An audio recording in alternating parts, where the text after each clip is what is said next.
The final line out headed towards Indianapolis for the Final Four after they defeated their Big Ten rival, the Iowa Hawkeyes.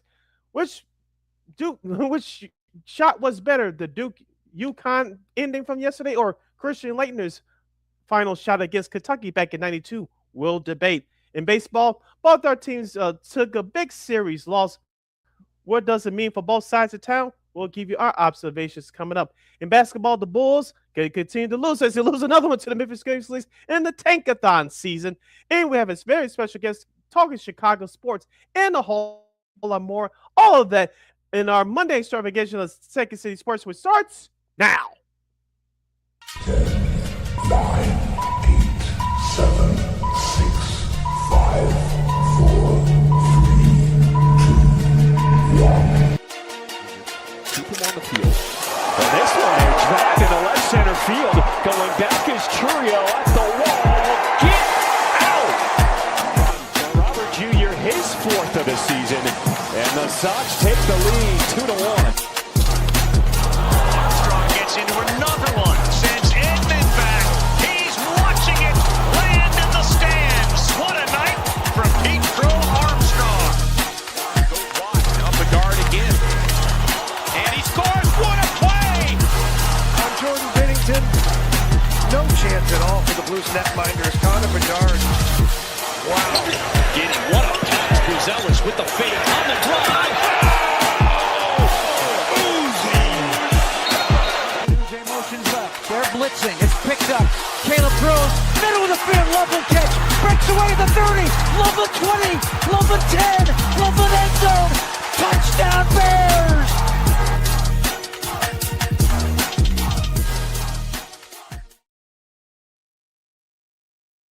Welcome to the Monday extravaganza edition of Second City Sports, the last Monday show for the month of March. You're locked and loaded, and we're live in living color right here on Sports Soul Chicago, along with Miss LaKeena McGee, which is she, Sidney Brown here. You know it's me. You can follow yours truly on the Twitter, X, and the IG. It's SidKid80. Once again, it's SidKid80. That's SIDKID80. That's SIDKID80. You follow LaKeena McGee on the Twitter, X, using the IG. Be sure to download that Sports Zone Chicago app wherever you get your apps. Please follow Sports Zone Chicago on all social media platforms on Facebook, X, Instagram, and YouTube. And thank you very much in advance for your support. Like, share, subscribe, and tell your friends. We're not unapologetically fun, and we have very definite opinions. If you have any definite opinion during our 2-hour extravaganza, we call a sports talk radio show. You better hit us up right now at Sports Zone Chicago's Facebook page or at Sports Zone Chicago on YouTube. Type in those questions or comments in the comment section. LaKeena will get them up on the screen for you. But if you decide to troll and or do something silly, dumb, or stupid, I've given LaKeena full powers to give you dumbos to build and beer boot. Toodles. Yep, yep. But before we begin, shout out to our live game. That's LIVE, live entertainment game. That's checking us out live in living color at Sports Zone Chicago's Facebook and YouTube channels at 12:19 p.m. Central Standard Time. But as always, much love to the replay gang that's checking us out on the replay. Also at Sports Zone Chicago's Facebook and YouTube channels. Don't you ever forget our motto where we talk sports, music, or entertainment. We will always will provide. We invite you to some of the best around Second City Sports in this last minute show for the month of March. We'll have our buddy Dave Kerner, veteran Brewers sports anchor, former WBBM Newsradio 780 sports anchor, update anchor to talk all things, both local and national sports. We'll have him on at the top of the next hour. We'll talk some Blackhawks. The Bulls Tank-a-thon continues as they lose to the Grizzlies over the weekend. And some interesting results over the weekend in the NBA. Excuse me, baseball. Well, not good starts from neither the Cubs nor the White Sox in their opening weekend of the season. But hope both teams will be able to bounce back this week. Also, some sports media news. If we have time, of course, we'll know how long we'll have a date. But for Old School TV Monday, and we have so much more. But first, of course, March Madness, as is now down to the Final Four on the men's side. It'll be Illinois and UConn, and on the other side, it'll be Arizona and Michigan. We'll preview those games coming up on Friday, but recap the Elite Eight. We'll start with the Illini as look, I don't think a lot of folks, I know a lot of fans thought it was going to be a blowout since yes, Illinois did beat Iowa or very early on in Big Ten play back in January, as we talked about. But again, look, I mean, look, you got the best what they could from Iowa. 71-59 on Saturday there. Keaton Wagler, who was the most valuable player in the South region, 25 points. 13 points for Tomislav Ivicevic, and Andrei Sorakovic had 17 points off the bench for the Hawkeyes. Bennett Sturtu capped off his career at Iowa with 24 points, but he was the only guy in double figures. He was 4 for 4 from the free throw line, but it wasn't enough for Iowa as Illinois kicked it into gear those last about 12 minutes in the second half and goes to their third Final Four. Their first is, of course, going back to 05. And D. Brown, Darren Williams, and the rest of that group that went to the Final Four that year. Now, of course, they did clinch the spot down in Houston. They're going to be representing the South region. So, Sid, what do you think about that game on Saturday? Yeah, Sugar, typical rematch of your old conference rival, set up for a big stage for a chance to go to the Final Four. Iowa jumped out to a 12-2 lead. I know many Illini fans patted. Yours surely didn't. Concerned, yes, but it was just the start of the game. Of course, the Illini got their feet underneath them. They started being aggressive, taking the ball to the basket. LaKeena, they didn't shoot the ball very well. Talking about the Illini from three-point range, 18% to be exact. But what I've been saying on the show all year, when your three-point shots are not falling, be aggressive, take the ball to the basket, and the rest will start calling fouls. They've been doing that this tournament. About the Illini, they went to that strategy once again, and it started to pay off for them. They got back in the game and actually took the lead for a little bit in that first half. But let's be honest here. If you looked at that first half performance, Iowa should have put Illinois away. Illinois should have been trailing by double digits, but the way the Illini played, and they had some silly turnovers here and there to end that first half. Iowa were just shooting the lights out there. Brandon Sturts kid, he's their go-to guy for Iowa. He's had an amazing tournament. He had an amazing game overall with 24 points.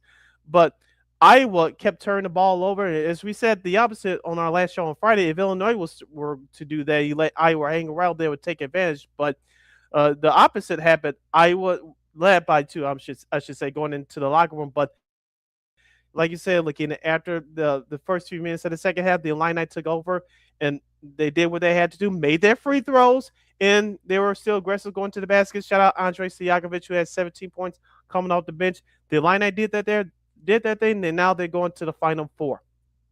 Yeah, it's actually the 6th trip to the Final Four, I should say. I forgot they made an appearance all the way back in 49, 51, and 52. So, so sorry about that, but that's all right. But yeah, I mean, like Illinois, look, they were trailing Iowa at the half. In 89. I mean, yeah, in 89 as well. But the Flying Illini, the Kendall Gill, Marcus Liberty, Nick Anderson, that group, Stephen Bardo as well. 32-28. They were actually trailing at halftime. And look, I mean, Illinois kicked it into gear in the second half. 43-27, they outscored Iowa in that second half. And look, I mean, they did what they're supposed to. Talk about Illinois did. They took control of the game in the second half. And look, they were hitting their shots. Iowa was missing theirs. Sturts, and other than Tate Sage, who had 10 points, no one wasn't double figures for Iowa. So they were able to kind of, I don't know if it was bad shots list or maybe it was Illinois defense. Who knows? But look, Stojakovic, he was kind of like the key there. He hit a couple of big, key, jumpers and whatnot. Ivicevic had 13 points. He hit a big 3 that kind of put the game away. And they didn't shoot well from the 3. I'm talking about Illinois. They only shot 18%. So, but they did the little things, to win that game. The defense, they made their jumpers when they needed to, and they were able to pull away from Iowa. Yeah, defense was also the calling card for the Illini in rebounding. As we talked about all year, LaKeena, the Illini has had trouble defending, especially within the paint, but they're one of the best, offensive rebounding teams, not only in the Big Ten, but in the country. And we mentioned about rebounding from the game on Saturday. The Illini had a plus 17 advantage in overall total rebounds at 38-21, but offensively, they double Iowa's totals on the offensive board, 16-8. And shout out David Murkovic, who's their starting center. He had 9 points and 12 rebounds. He was very effective inside. But let's give credit to the Ivicevic twins. They did their thing as well. Offensively, they were effective.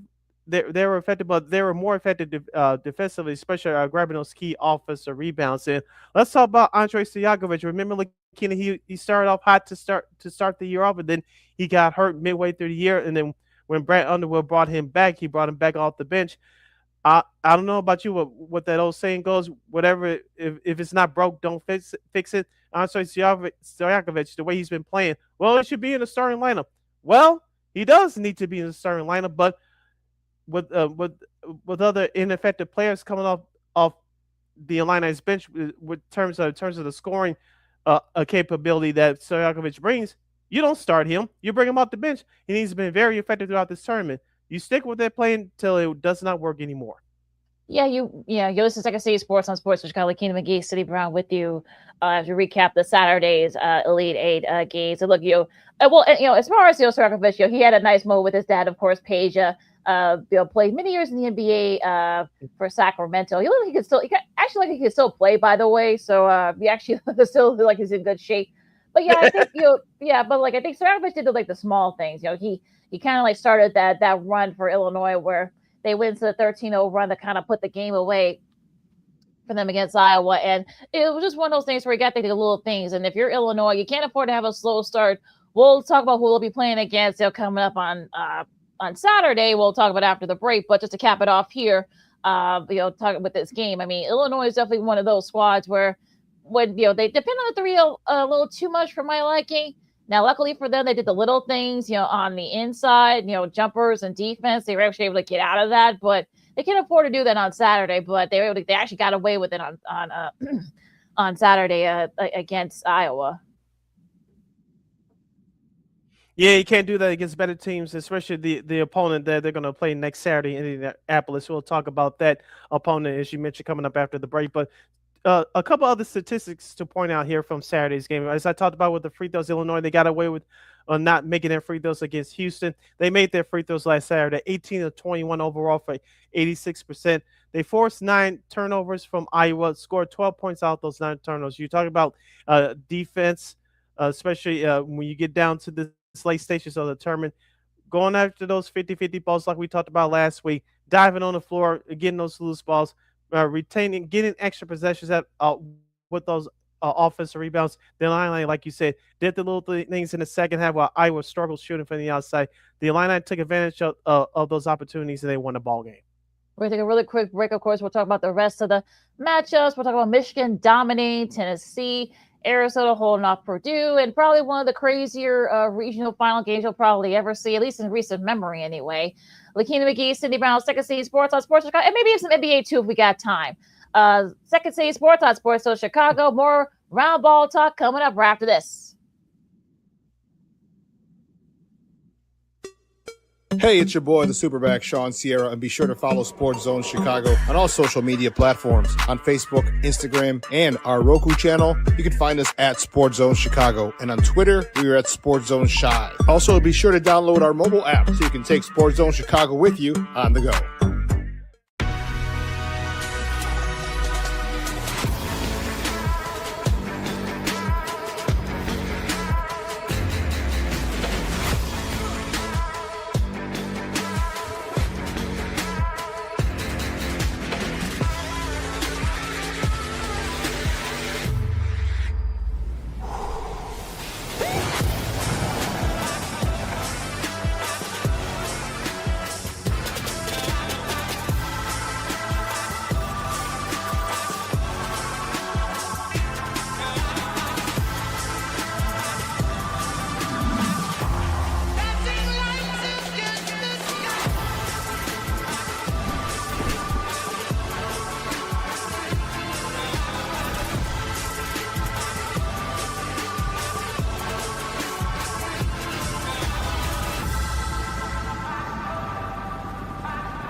Got it done here.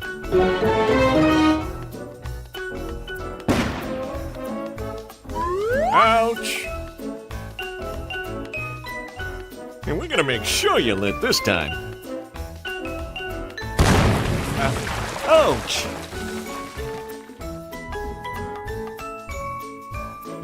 You're not gonna get me this time. Ow, Manny! Whoops.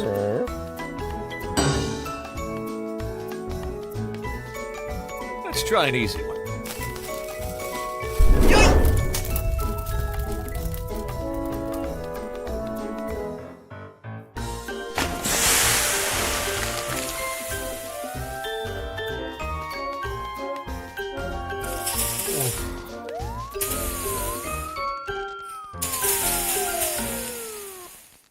Every day we take steps to keep the people we love safe, but some health risks are easy to miss. Ticks hiding in the yard can spread germs, like the ones that cause Lyme disease. Mice searching for food can spread bacteria that makes us sick. Mosquitoes lay eggs in standing water and can spread West Nile virus and more. Cockroaches are drawn to water in the home, leaving behind allergens that can trigger asthma attacks. Common pests can threaten our health. Learn how to protect your family at pestworld.org. Hey, this is Corey Maggette, and I listen to Sean and Maya on the morning show.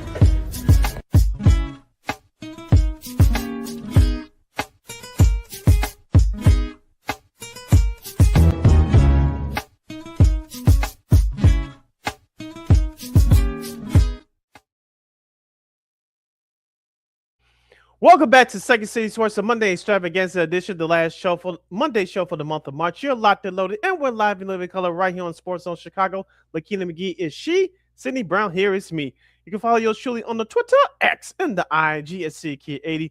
Once again, it's SidKid80. That's SIDKID80. That's SIDKID80. You follow Matt Keenan McGee on the Twitter, X, and IG. As we continue our March Madness Elite 8 discussion, and we'll possibly get into the Bulls and the NBA to wrap up this half hour. If you have any questions or comments regarding those subjects and a whole lot more, and you have any last-minute thoughts or two for the Fighting Illini beating Iowa to go to the Final Four, you can definitely hit us up right now at Sports Zone Chicago's Facebook page or at Sports Zone Chicago on YouTube. Type in those questions or comments in the comment section. Like, we'll get the up on the screen for you. The other game from Saturday, as we make our way to San Jose in the West region, Arizona beat Purdue 79-64 for Arizona. This is their sixth trip to the Final Four, but also this is actually their first. You go all the way back to 2001. You got that was when Gilbert Arenas, Luke Walton, and Richard Jefferson were on that squad, and just a all-out, great performance by this year's Arizona squad. Cole Pete had 20 points, 14 points each for Braden Burries and Jaden Bradley, and 18 points for Ivan Kuchernikov, I should say. And as far as Purdue was concerned, Oscar Clough, who definitely will be taking the reins there along with CJ Clark. He had 14 points. Only 13 points for Braden Smith, and Trey Kaufman-Wren had 10 points. And it was actually Arizona's defense that kind of handcuff Purdue. They did make it close for a little bit. They were actually trailing again. Purdue was actually up by 7 at halftime, but 48-26. They outscored Purdue in the second half, and that was basically all she wrote there. Once they got into the rhythm of their offense, that was basically it. Yeah, Braylon Burns, as you mentioned, makes that show go for Arizona. The freshman sensation guard, of course, my guy Jaden Bradley, as you mentioned, did his thing as well. Both of them scored 14 points apiece. Jaden Bradley had 6 dimes to go along with his 14 points. Unfortunately, my guy Anthony Del Loris only had 9 minutes, only scored 3 baskets. But as we say all the time, it's not about a one-man situation. It's a team situation. That's what happened with Arizona. On the flip side for Purdue, as you mentioned, they got outmanned in that second half. Trey Kaufman-Wren only had 10 points. He did make some big baskets, but I thought that Purdue should have gone to him a little bit more. You mentioned about Oscar Clough. He's been very effective over the last month or so, the last couple of weeks of the regular season and throughout these postseason tournaments with the Big Ten tournament, and of course, the Big Dance in March Madness. He's been very effective. Braden Smith finishes up with 7 assists and 13 points. You can't depend on him to score everything for Purdue. Like you said, Purdue, their defense, especially with the interior, let them down in that second half. And like you said, Arizona cranked up their defense and turned opportunities into points, and that's exactly what happened.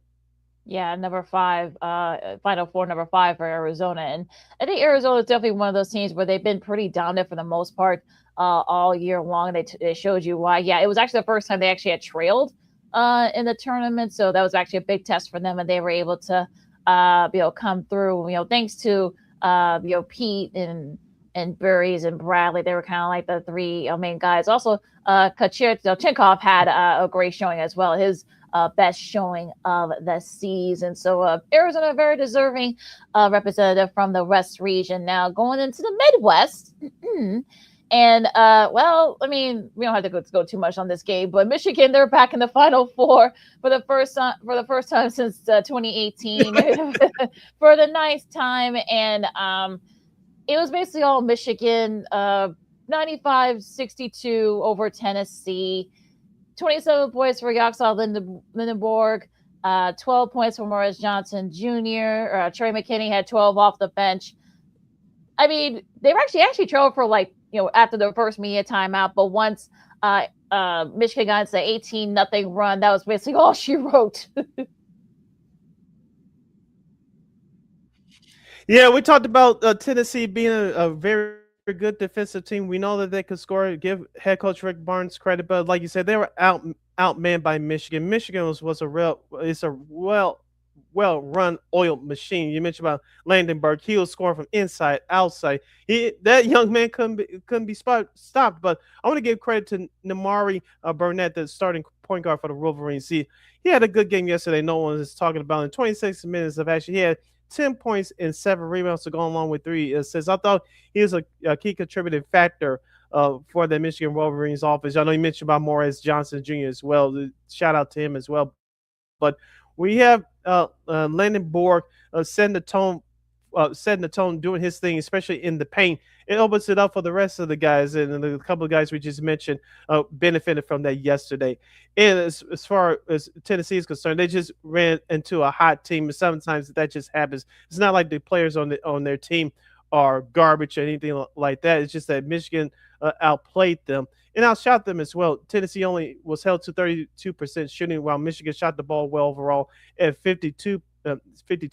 But I think the key stat here that people need to realize is that Michigan, they're a very good defensive team as well. 34-23 with a plus 11 advantage in the defensive rebounding department. And also, too, they forced Tennessee's 9 turnovers and scored 9 points off those turnovers. So even though Tennessee did score some points late, Michigan already set the tone for the word go. Yeah, Jacoby Gillespie ended up in his last game for Tennessee. He had 21 points there. But yeah, I mean, Michigan's one of those squads where, again, they've been consistent all year as well. So Michigan, Arizona, I know some people already say that might end up being a pseudo championship game. We'll get to that. But yeah, Michigan, they have, I think they're just the sixth team to score 90 points in their 90 plus points in their first 3 tournament games. So I think only one ended up winning the national championship. So we'll see if Michigan can change that trend. So yeah, that happened at the UC. There were, if you're at the UC for that game yesterday, there was a lot of Michigan fans. So yeah, I know it wasn't a football game, obviously, but you definitely saw a pro Michigan crowd there at the UC. So very interesting. But yeah, Michigan, I think, look, they're dancing their way back to the Final Four. All right, you're listening to Second City Sports Zone Chicago. Sid LaKeena here with you. Let's recap the game of the day from yesterday as the UConn Huskies got a big-time shot at the end, knocking out Duke by the score of 73-72. LaKeena, Duke came out hot early thanks to Cam Boozer and his twin brother, Caden Boozer. Terrence Reed did his thing in the paint for UConn, but once he went out substitution-wise in that first half, you could tell they UConn struggled to score. They got back in it a little bit to end that first half, but they trailed by double digits. They started off slow in that second half, but I'm talking about UConn, but slowly they chipped away. Duke started missing their free throws, and UConn got after it defensively. And Dan Hurley, I'm sure he's still taking deep breaths as we speak, but after looking at the whole game from start to finish, he's definitely had to be proud.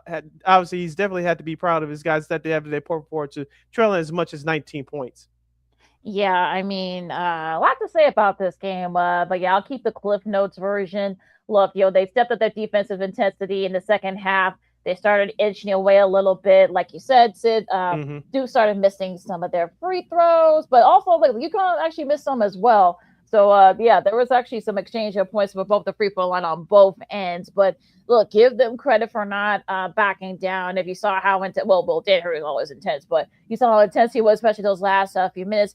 Look, you've got guys like Terrace Reed Jr., Alex Caraban. Both those guys were part of those national championship teams when they were younger. So they're very seasoned, and veteran. They know what it takes to win, and they're kind of like the leaders now. So Reed Jr. had 26 points there, and Braylon Mullins, who's from just outside Indianapolis, mind you. He hit a 3-pointer that they had not shot the ball well for three. They're like 1 for 19 from 3-point range. Well, 1 for 18, I should say, from 3-point range those first few minutes, but they started hitting them in the second half, and they hit the 3-pointer that, ended up making the difference in that game. Now, as far as Duke's concerned, 27 points for Cam Boozer, 15 points for Caton. Isaiah Evans. Look, I know Malik Brown. I know he's been still bothered by the back injury he had. You still could have done a little bit more. I mean, it's one of those things where you're just like, I know there are going to be some people they're going to be asking about, does John Shire have that killer instinct like his college coach did? And look, it's one of those things where you should call a timeout as soon as it got down to 2.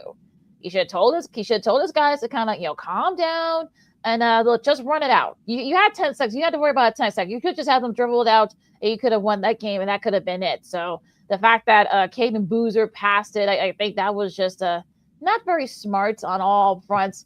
But I'm not going to put it all on Shire. They should have just made their shots. They were kind of forcing things, and it was just one of those. It was just one of those things where it's just like, yeah, UConn had a great comeback, but Duke choked. There's really no other way to say it. Yeah, I was going to ask you about that last play of the game before Mullins hit that shot. As soon as you inbound the ball, if you're Cam Boozer, I don't know who had the possession arrow up there. If you have the answer, please remind me. But he could have just held on to the ball because UConn had no choice. I think okay, Duke, if they had it, still even I'm not sure, but I think Duke had. I remember Duke had it. Go ahead. No. I'm not sure, but I think Duke had possession even of if it. UConn Okay.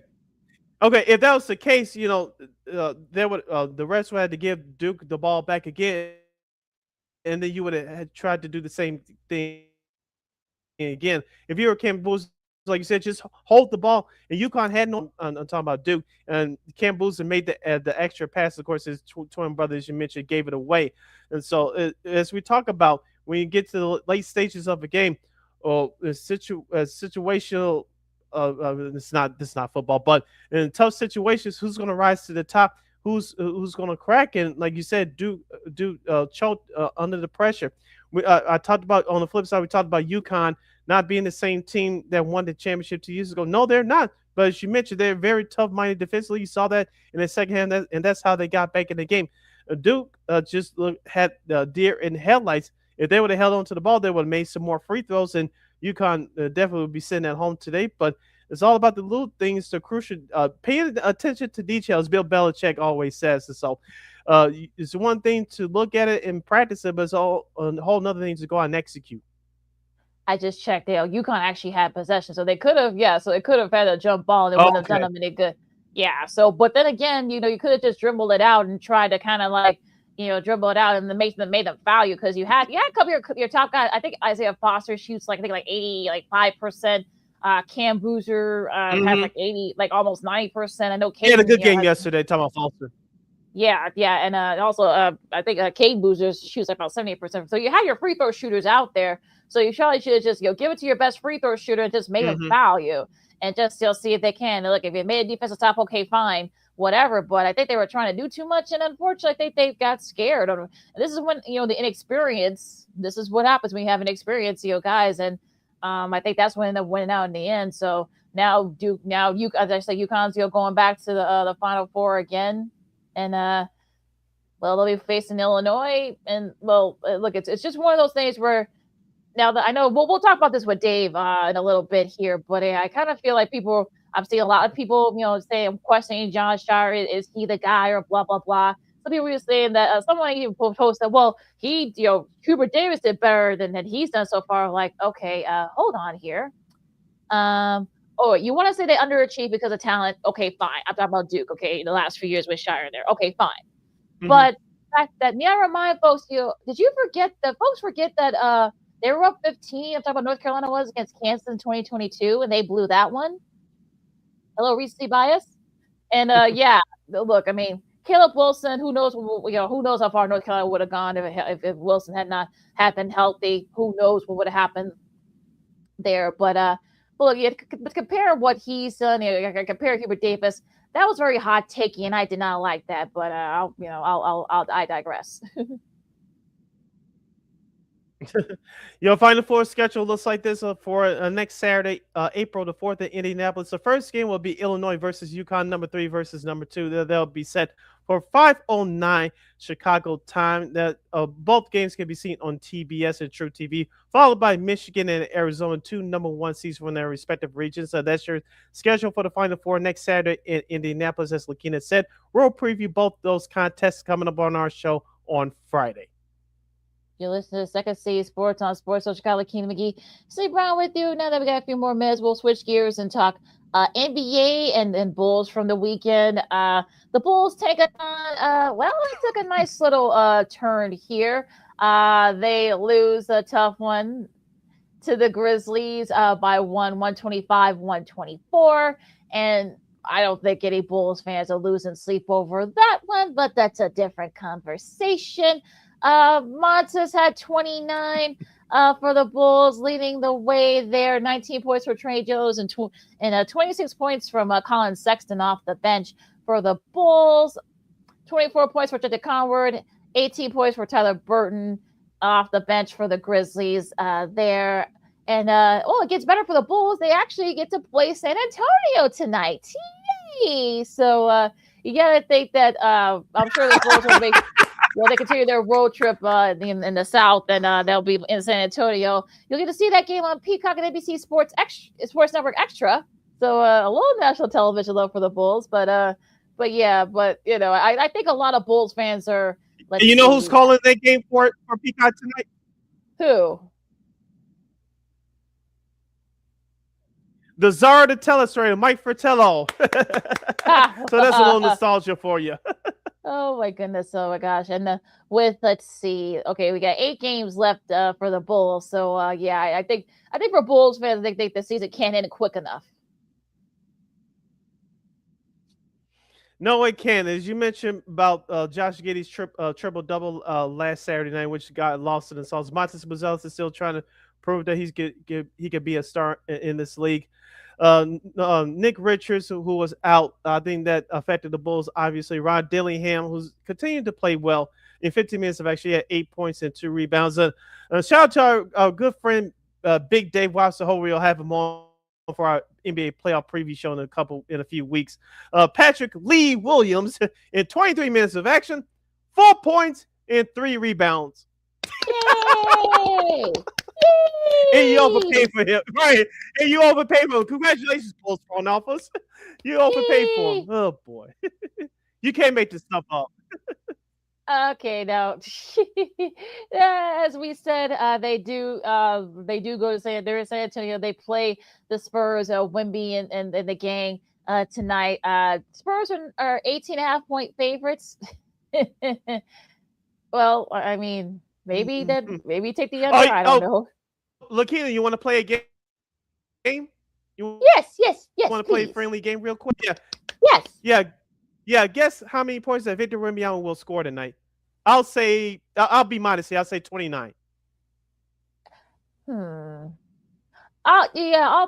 don't think. Yeah, I'll say about 27 or 28. I don't think he's gonna get 30. Although it would be funny if he did, but I don't think he's gonna get to 30. So yeah, I'll say 27 or 28. So 27 officially? Yep. Okay. So we'll see who wins our friendly wager on Friday. I got 29. LaKeena has 27 as the total points that Victor Wembanyama will score tonight. As I said, he's your number 1 leader in the department for MVP. Luka Doncic is starting to make a name for himself, making a late charge for MVP.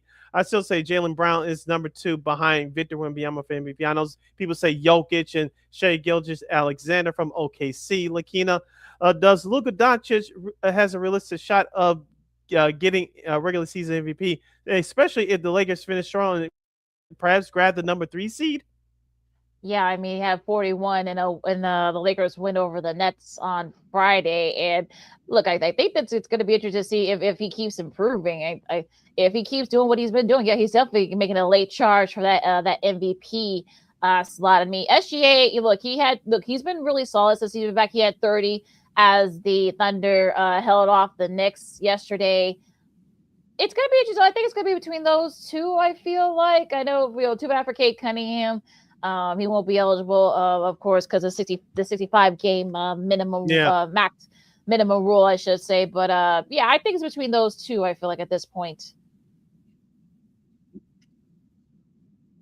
Yeah, and like I said, don't forget about my guy Jaylen Brown, who's having a magnificent year for the Boston Celtics. He was dominating before before Jason Tatum's return for injury. Now, since Tatum has returned, Jaylen Brown has been steady and consistent. Yes, he had to adjust his game a little bit, but he's still been consistent for yours truly all year long. Well, let's run down the rest of the scores from last night quickly. In the second half of that doubleheader on NBC, the Nuggets blew out the Steph Curry-led Golden State Warriors. You mentioned the Thunder beat the Knicks. The Rockets get back on track to beat the Pelicans by 32. Portland blows out Washington. Orlando gets blasted by Toronto. Toronto's getting back on track. Boston defeats Charlotte on the road. The Nets in the Tank-a-thon game defeats the Sacramento Kings.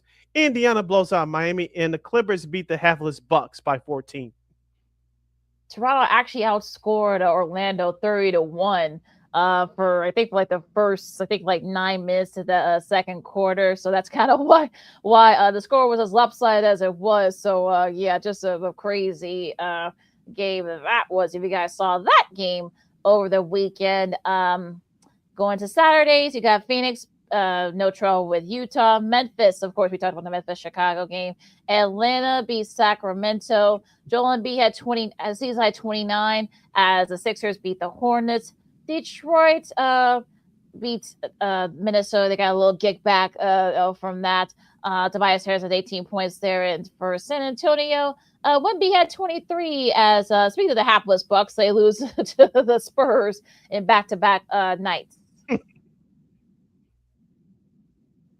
Yeah, Giannis Antetokounmpo, you are out of there, buddy. We'll that's all we have to say about that. And we'll just give you the winners from Friday's contest. The Clippers, the Celtics beat the Hawks by 7. Cleveland, Houston, OKC, they beat the Bulls. Yay. In a tank-a-thon for Chicago. Toronto, Denver, Golden State, Dallas, and the Lakers, they blow out the Nets at the stadium formerly known as Staples. All right, you listen to Second C Sports on Sports. Got LaKeena, McGee, Sidney Brown with you. Right before we talk about the schedule for this week in the NBA, and looking at the standings right now, everybody has about 7 to 9 games left, depending on how the schedule is as for right now. As we're recording this on March 30th, both the Pistons and Celtics on the East side, both the Pistons and Celtics have clinched playoff spots. The Bulls, unfortunately, with their loss to the Grizzlies, they're now eliminated from playoff contention. Oh, boo. But yeah, the Pistons. Exactly. Yeah, I'm sure they're all losing sleep with that one. Pistons and Celtics are your top 2 seeds right now. The Knicks are right there at 6.5 back. Cavs are number 4. Raptors are 5. Atlanta is 6. You're 7 through 10 to play in right now. The Sixers, they're about a game and a half back with the Hawks for that 6th spot. Then they get the Magic, the Heat, they've lost a couple in a row, and the Hornets, they've all lost a couple in a row as well. So do you think this changes within these next few weeks of the season, next week or 2 of the season? Yeah, I'm concerned about Miami and Charlotte. They're holding down the 9th and 10th spots right now. Charlotte has lost the last couple of games in a row. Miami, they're not doing too much better than Charlotte either. Charlotte's been playing very well since the calendar change from January up until now. They had one of the top 5 best records in the league, but they've taken a hit. Orlando, they took another small step back late last week, but they're holding down the 8th spot. Philadelphia, it's going to be interesting to see now since Paul George is back. We talked about it a little bit last week. If they can just stay healthy, and Joel Embiid, most importantly, can stay healthy, maybe Philadelphia could get out of that playing spot. But it's going to be a tough test because Toronto has that 5th spot, as you mentioned. Atlanta's been playing very well, thanks to Jalen Johnson and CJ McCollum. So it's going to be tough for Philadelphia. But if they can just end the season on a nice roll and their veteran guys, i.e. Embiid, i.e. Paul George, can stay healthy, I think Philadelphia can do some things because they have a good young backcourt in Tyrese Maxey and rookie shooting guard VJ Edgecombe. Yeah, I think the Sixers could be a sleeper in the Eastern Conference. So I'm looking forward to see what they do here now that they got pretty much everybody healthy. Now, on the Western Conference side, it could be some moving parts. Well, OKC, they're going to clinch it'll be between them and the Spurs for that 1 seed. They're still, the Spurs only 2.5 back for that one. Then you got the Lakers, the Nuggets. They've won 6 in a row. No, they've won 6 in a row. Then you got the T-Wolves and the Rockets. Nice win against the Rockets last week. Then you got the Suns and the Clippers. Now, the Blazers and the Golden State, they've already clinched play-in spots, so that's not going to change. But that 3 through 6, could change. Maybe the top 2 could change. Who knows? No, but I'm going to be interested to see what happens. But the Nuggets and the T-Wolves, we know these two teams have had a lot of history, so they play. T-Wolves have been playing very well, but they got to get Anthony Edwards back. They got to. There's no way around that. Yeah, so we talked about Minnesota all year long with Anthony Edwards, a top 5 player in this league, being healthy. Minnesota is going to be a tough out. What they did last year in the playoffs was no fluke. We talked about them and Ayo Dosunmu from Chicago at the trade deadline. He really boosts up their bench. He's been proving his valuable worth to that team. But if Anthony Edwards is not healthy enough to go for the playoffs, you can kiss it goodbye for Minnesota. So I'm still worried about Denver. As you mentioned, they won 6 in a row. But, if Nikola Jokic's supporting cast, i.e. Aaron Gordon, who's been hurt throughout the season, i.e. Jamal Murray, i.e. Cam Johnson and Bruce Brown, if those guys are not healthy going into the playoffs, Denver could be looking at another early exit. Houston's still going through struggles as a young team. They lost to the Bulls 1 week ago today, so that definitely didn't help. But they got back on track over the weekend. And Phoenix, they've taken a step back a little bit after starting off the season nice with Devin Booker and the rest of those guys. It's going to be interesting to see which team can make that move to stay out of the play-in. I think the number 3 seed team right now, as we mentioned earlier, the Los Angeles Lakers, if LeBron James can, quote-unquote, accept his new role as being that third guy next to Luka Doncic and Austin Reeves, I think the Lakers will be okay. Do they have a chance? Technically, they do, but if they get a matchup like they did last year against Minnesota, is definitely going to be tough. I'm worried about DeAndre Ayton personally, LaKeena, because ever since the first month of the season, he's given you nothing up to this point. Yeah, the T-Wolves, they got to get Anthony Edwards back. Houston, you hope they can figure things out. The Nuggets, I'm worried about Jokic's health more than anything because, he kind of wore himself out last season. So that's really going to be a lot of wear. He's getting old now, a lot of that wear and tear. The Lakers could be a sleeper, but I think it's going to be about matchups. Right now, they would face Houston. Could be interesting to see what happens with that. Do I see any of the play-in folks? Maybe the Clippers, if everybody can stay healthy and stay on the same page. The Warriors, maybe if Steph comes back before the end of the regular season, who knows? But that's kind of where I'm at with the West right now. I think it's OKC, San Antonio in the field. I feel like maybe the Lakers too, if they could be consistent. But that's kind of where I'm at with the West.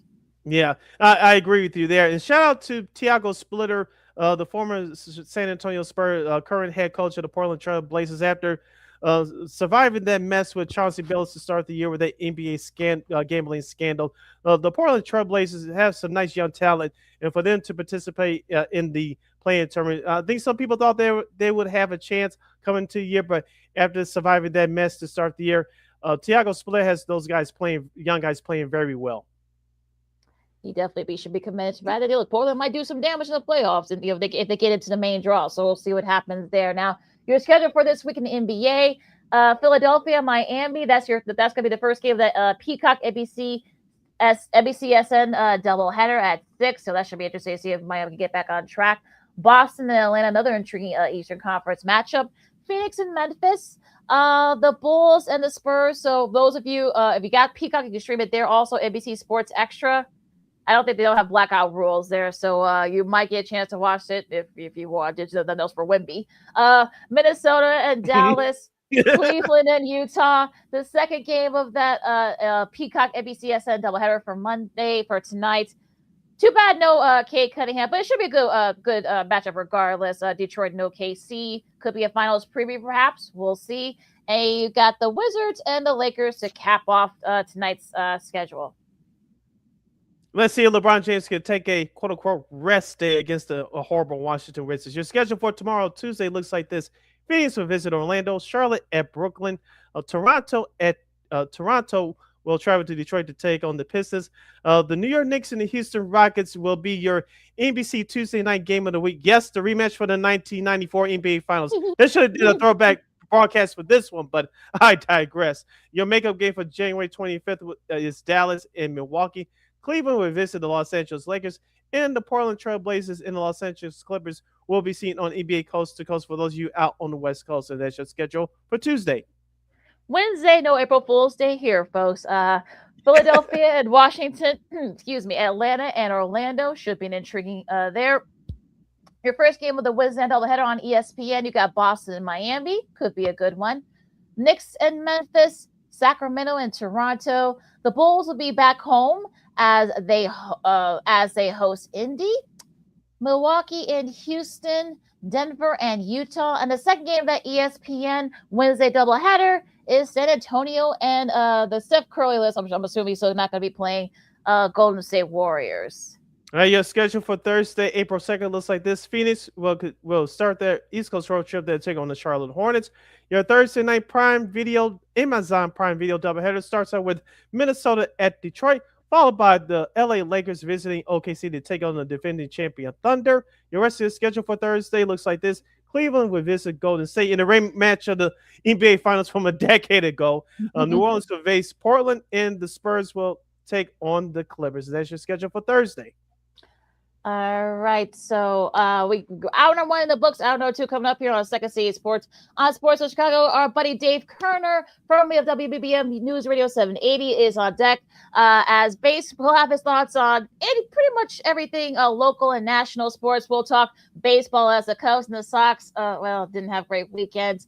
What's going on at Syracuse as one of their favorite sons comes home. Hopefully he can bring some glory back to the men's basketball squad, and so much more. LaKeena, McGee, Sidney Brown, Second City Sports on Sports of Chicago. Our buddy Dave Kerner coming up right after this. Hey, it's your boy, the Superback, Sean Sierra, and be sure to follow Sports Zone Chicago on all social media platforms. On Facebook, Instagram, and our Roku channel, you can find us at Sports Zone Chicago. And on Twitter, we are at Sports Zone Chi. Also, be sure to download our mobile app so you can take Sports Zone Chicago with you on the go.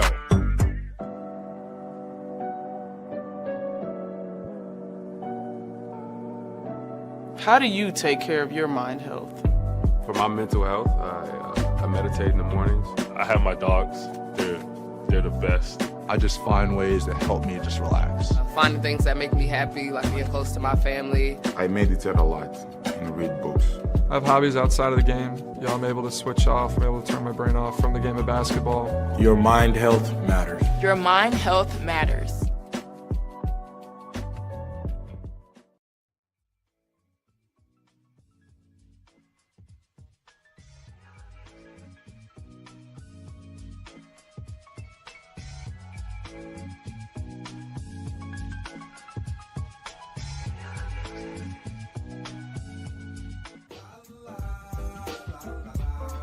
It's a romance sport. What? It's a romance sport like that.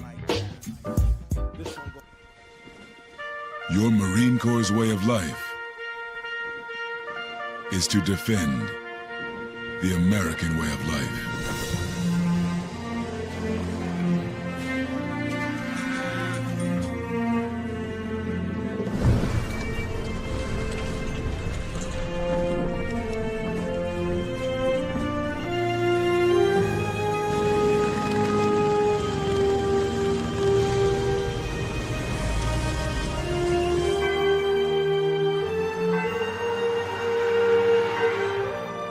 every day. No matter where we serve, we take a stand for our nation, for each other, for us all. The few, the proud, the Marines.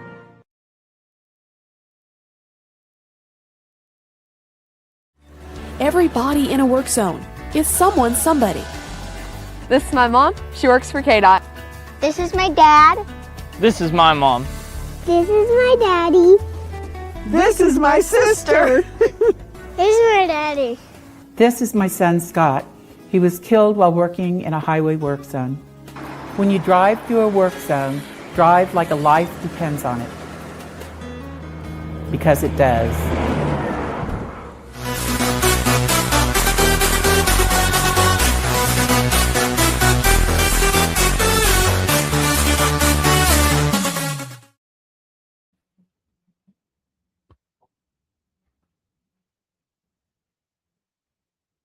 Welcome back to hour number 2 of Second City Sports, a Monday Extravaganza edition. You're locked and loaded, and we're live in right here on Sports Zone Chicago. LaKeena McGee is she. Sidney Brown here is me. You can follow yours truly on the Twitter, X, and the IG at SidKid80. Once again, it's SidKid80. That's SIDKID80. That's SIDKID80. You follow LaKeena McGee on the Twitter, X, and here's again the IG.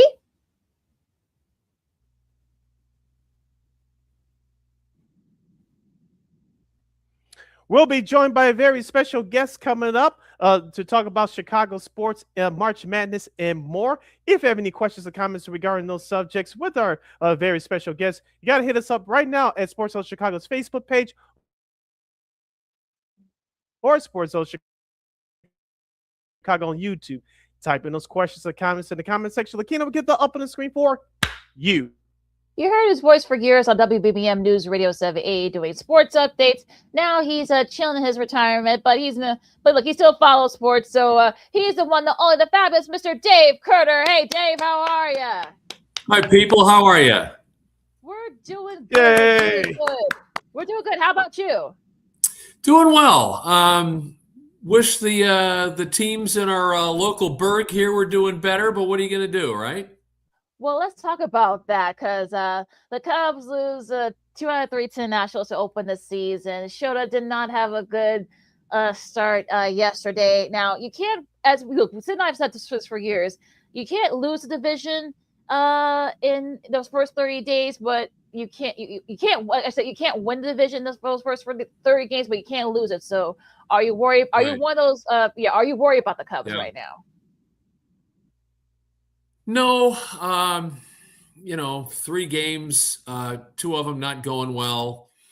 Yeah, it's March, right? We used to say it's April, it's March. So, yeah, let's not panic yet here. I know that they'll probably get into the teeth of the division a little more in coming weeks, and then we'll see what that looks like.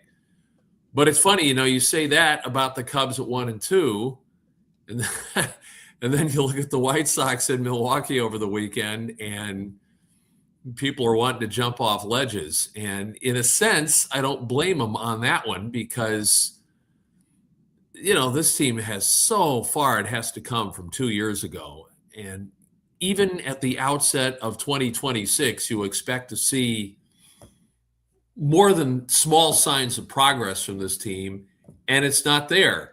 So if people are more worried about the Sox at 0 and 3 than the Cubs at 1 and 2, that's understandable, I think, at this point. Yeah, Dave, we'll get more deep into the White Sox later. I was there for the series finale yesterday, and that 8th inning was a nightmare, and I'll leave it at that. But let's go back to the Cubs. And, of course, Jed Hoyer gave out extensions over the weekend. Of course, first was Pete Crow Armstrong. You saw what kind of year he had last year. And they gave another extension to Nico Horner, their second baseman. I think it's important for teams, especially in baseball, to build up the middle. You have a solid center fielder in PCA, and you have a solid second baseman, both with his glove and his bat in Nico Horner. I know he had his press conference yesterday. Give us your observations about both those young players. Me personally, I think it sends a message to Cub fans like LaKeena that we believe in this young core, and this is not the quote unquote last go around. We see an opportunity here to perhaps win a division, multiple division titles, and seriously compete for a World Series title. Yeah, I think what they do with these sorts of extensions is tell the fan base, indeed, these guys we expect to be here for a long time. You know, you can't say that about Dansby because he's getting up there in age. Bregman, of course, was a big signing in the offseason, but let's face it, that may or may not be long-term. But you look at what you have as a proven commodity and you've decided, all right, they're going to stay here and they're going to stay here a while. You know, the other factor, too, is young talent, good to have, if you feel good about them, good to have that young talent locked up for a while, because a year from now, we may be looking at a labor dispute in baseball.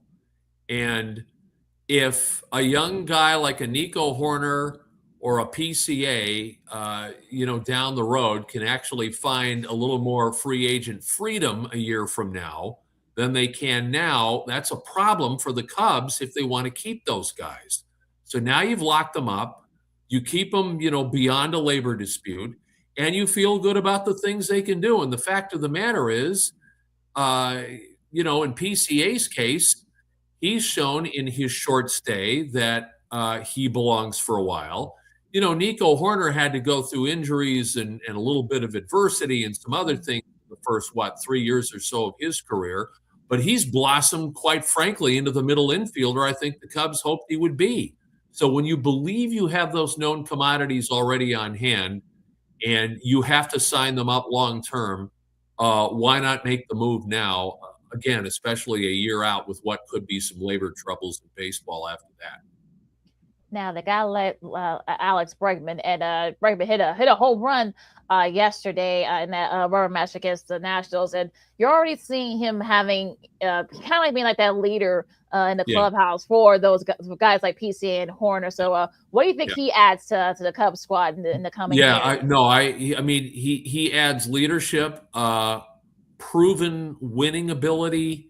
And, just his very presence, he seems very dialed in to wanting to be a part of the Cubs and really helping them excel as much as possible. And that's all very refreshing. It's not like a guy that comes in and signs a big contract and, you can look at him and maybe even talk to him for a while and kind of get the impression that he's really in it for him and not necessarily for the welfare of the team. I think Bregman looks beyond that, and really valuable presence to have. I thought Tucker maybe was going to be that guy last season. There were some injuries, yes, but it didn't really turn out in that regard.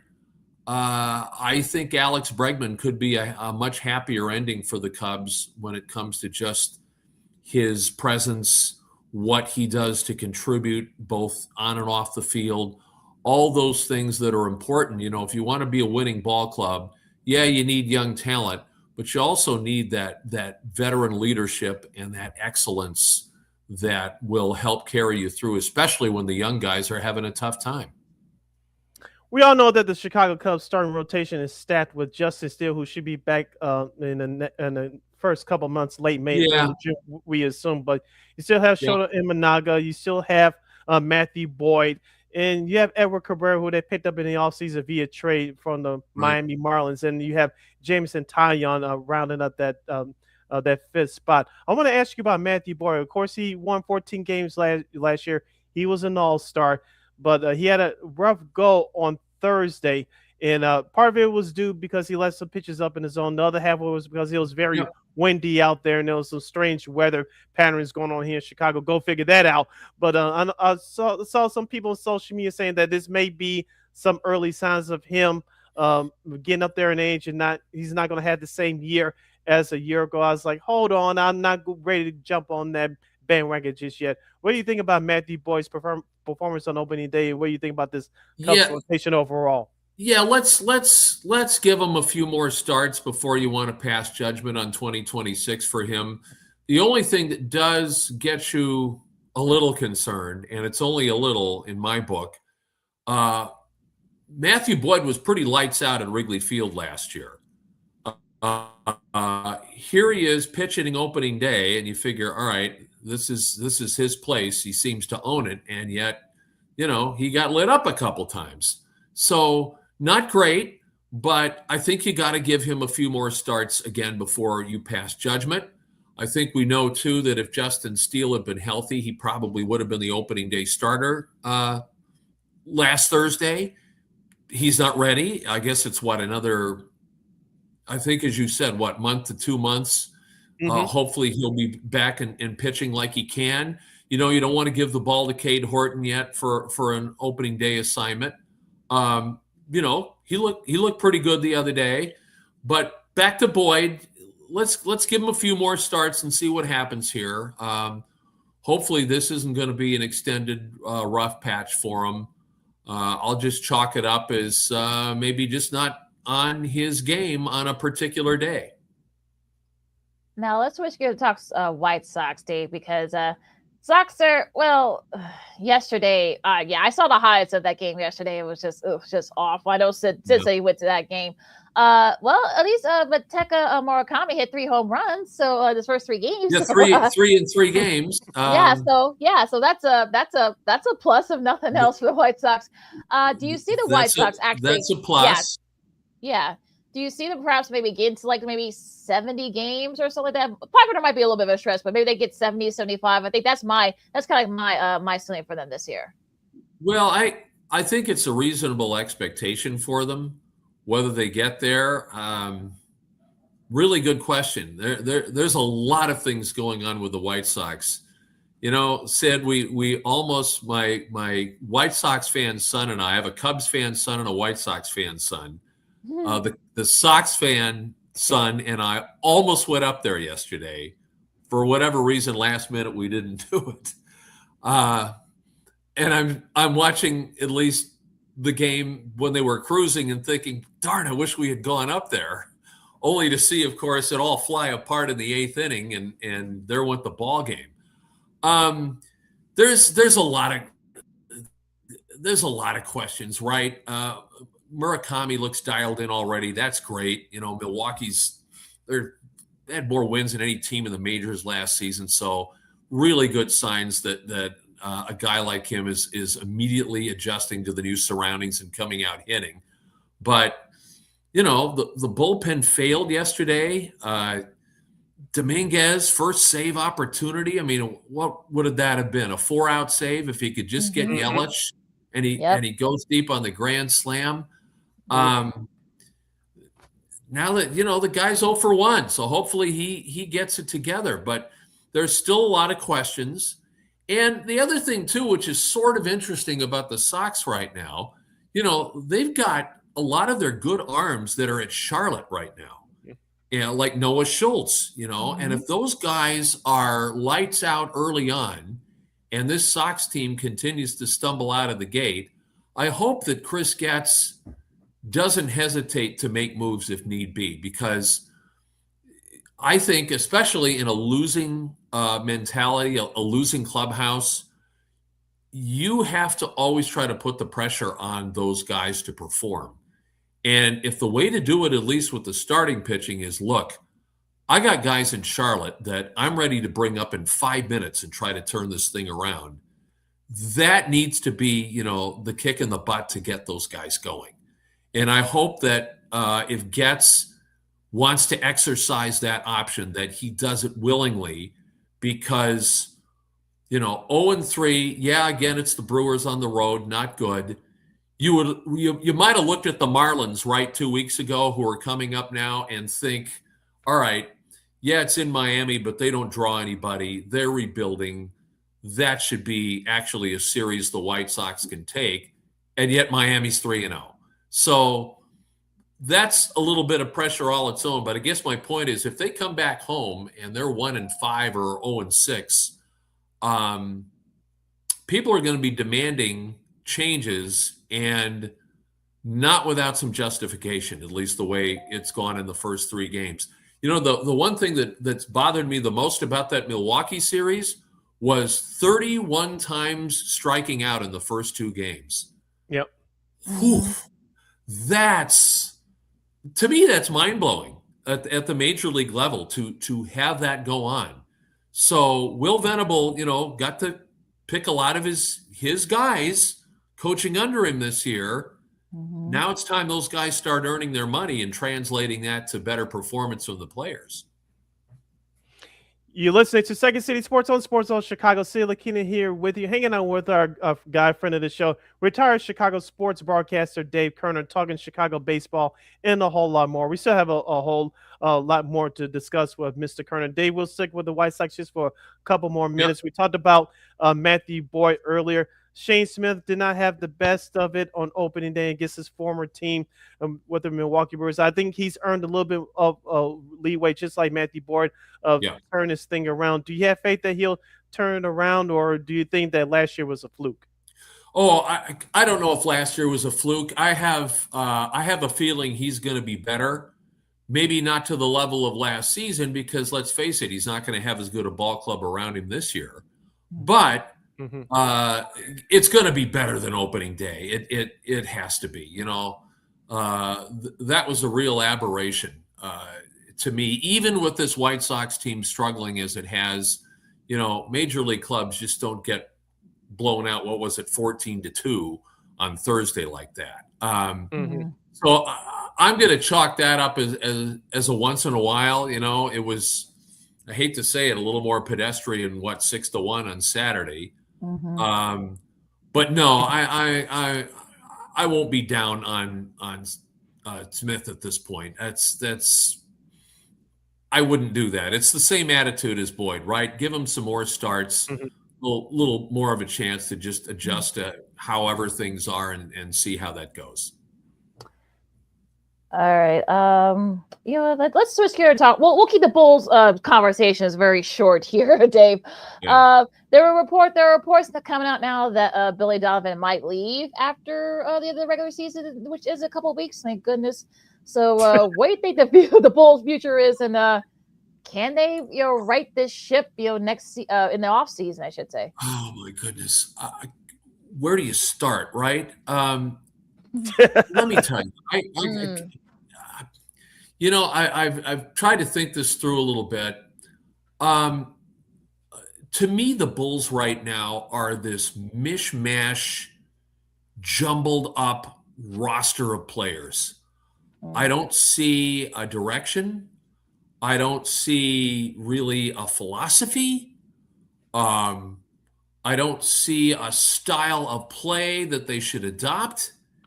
And I don't know if Billy is like secretly thinking, okay, I didn't bring these guys in. I didn't make all these deals around the deadline.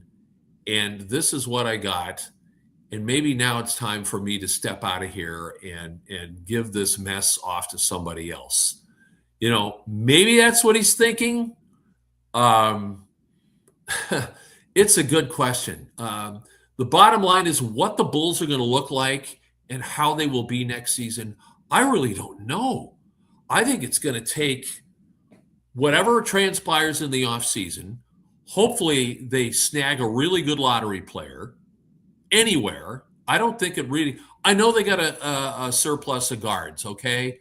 I understand that. But I don't know how many of those guys are even going to be around, that they're just, expiring contracts, people to get rid of, however that's going to go in the summer. So I don't think you can really say here in March, this is what the Bulls are going to look like come October, November, and a new season. I don't think he can do it. And I think that changes even further if Billy leaves. I don't know what his contractual obligations are with the Bulls at this point. Maybe the Bulls would be inclined to say, look, we can let you out of the deal and, work a buyout or something if you want to go back to the college game, coach at North Carolina or whatnot. I know that's been the rumor. I